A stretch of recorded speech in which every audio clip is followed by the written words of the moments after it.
અમારા યુપી બિહારમાં છઠ પૂજા બહુ મહત્વની વસ્તુ છે. અહીંની સ્ત્રીઓ 3 દિવસ નકોડો ઉપવાસ કરે છે.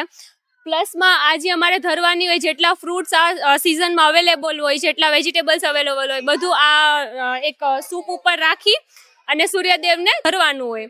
અને એ જ સેમ વસ્તુ તમારે સવારે આ જ વસ્તુ તમે ધરી હોય, અત્યારે સૂર્ય આથમે ત્યારે એમને ધરવાની હોય. સવારે જ્યારે સૂર્ય ઉદય થાય એની પહેલાં અમે અહીંયા આવી ગયા હોય, અને જ્યાં એમને ઉદય થાય એની પહેલાં આ બધી વસ્તુ એમને ધરી અને પાછું પ્રસાદ તરીકે બધાને અમે શેર કરીએ.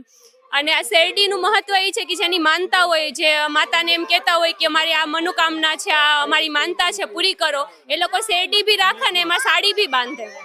અને આ છઠ વ્રત છે ને મોસ્ટલી બધા યુપી બિહારની સુહાગન ઓરતો કરે કે જેમનું એમના દીકરા માટે હોય, એમના હસબન્ડ માટે હોય, કે જેમનું હસબન્ડનું આયુષ્ય વધે, એમના દીકરાનું આયુષ્ય વધે અને આગળ વંશ વધે, એના માટે હોય છે.